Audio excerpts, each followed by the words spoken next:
Түүхэнд хамгийн аимшигтай 10 цус сорогч. 1-р хэсэг. Цус сорогч гэхээр та бидний олонхын төсөөлөлд бүрэнхий цуврал Дракула болон цус сорогчийн өдрийн тэмдэглэл зэрэг зөгнөлт бүтээлүүд дүрслэгдэх нь бийж. Энэ дөгүүлэх цус сорогчд бол түүхэн бодит бөгөөд заримынх нь нууц одоо ч тайлагдаагүй өргөлжилсээр байдаг юм. Ингээд хамтдаа цус сорогчдын тухай ам дамжин яригддаг домог яриа. Зөгнөлт кинонуудаас ч илүү хүндрэлтний дунд бодитоор амьдарч байсан жинхэнэ вампируудтай танилцъя. 1. Серб Петр Благожевич. Энэ бол 1700-аад оны үед олныг сэртгийлгсэн аимшигт хэрэгүүдийн эзэн Сербийн тариачин Петр Благожевич юм. Тэрээр 1725 онд нас барсан гэгддэгч нас барсныхан дараа нь цус сорогч болж толгойнхон 9 хүний амийг бүрлэгсэн гэдэг.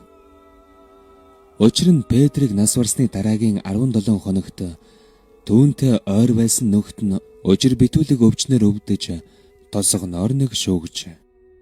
Петрийн хүүн эцгийг нь оршуулснаас хойш 3 өдрийн дараа галтгоонд байхыг нь харсан байдаг ба хоол нэхэж байж. Харин эхнэрт нь нас барсныхаа маргааш нь үзэгдсэн ба өмсөх гутал өгөхийг шаардсан гин. Гэнтийн нууцлаг өглийнхэн дараа болсон эдгээр сонин явдлуудад цожирдсан эхнэр нь толгоныг орхин оджээ. Ингээд иргэдийн шаардлагын дагуу түүний буулшийг дахин уухаж цогцыг нь шалгатал Петр амьсгалж байсан ба нүдэн нээлттэй гүйлгэнэж байж. Эцэст нь зүрхэн тус газар нь гадас шааж амийг нь хөнөөж шатаасан аж. 2. Их Британи Аалныг шилтгэний цус сорогч.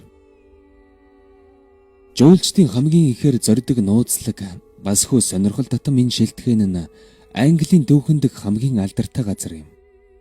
Шилтгэн дэх цус сорогчтой холбоотой аимшигт нэгэн явдлыг онтооллын бичиг хөтлөгч Ньюбургийн Уильям тэмдэглэн үлдээж.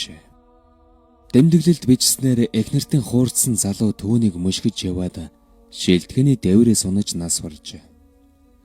Удалгүй тэрээр цус сорогч болж нэгэн цагт хамгийн олон оршин суугчтай байсан Нортон Берлиндийн нутгийг өнөө цагт ганц ч хүнгүй суурин болгоход хүргэсэн юм. Энэ тухай The Vampire Encyclopedia гэсэн номонд бичсэн байдаг бөгөөд түүнийг хэрхэн буужлагдсан тухай баримт ховор юм. Эцсийн бүлэгт Христийн сүлсэгтэн номлогч нар булшийг нь олж цогцонд нь хурц зоосон гэдэг.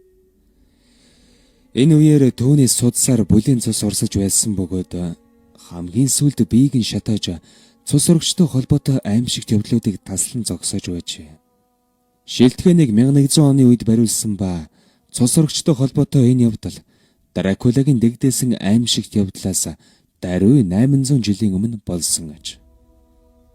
3. Серб Сава Саванович. Цус сорогчдоос илүү аимшигтай зүйл бол сүнснүүд юм. Ялангуяа цус сорогч сүнс байна гэдэг хамгийн аюултай наач. Хуучин усан терэмд амьдардаг байсан Сава Саванович шөнө оройн цагаар усан термийг зорж ирсэн зочдоор зоогон хийдэг байжээ. Түүнийг барьж хөнөөсөн зүйлгүйж цаг хугацааны явцад өөрөө алга болсон гэгддэг.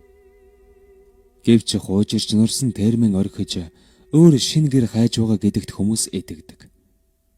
Термийн эзэд Савагаас имэж засвар хийхгүй байснаас терм 2012 онд нурж унсан ба Савагийн сурагч тасарсаар хэдэн жилиг илээж. Нутгийн иргэдийн ярьж байгаагаар Сава жуулчдын эхээр очдог Сербийн дурсгалт газруудын нэгэнд нь шүглсээр байгаа аж. 4. Их Британи оршуулгын газрын цус сорогч. Лондонгийн The Highgate Cemetery оршуулгын газарт 1969 оноос эхлэн цус нүжиндэн хутгалдаж хүзүүн тус газрын хазуулсан шархтай өгсөн амьтдын сэг олноор үзэгдэх болж. Гэрчүүдийн хэлснээр ад сэтгэрийн аимшигтай энерги бүхий өндөр хар юм үзэгдсэн бөгөөд түүнийг чиглэн харсан хинч ховстуулсан мэд хөшиж орхидог гин.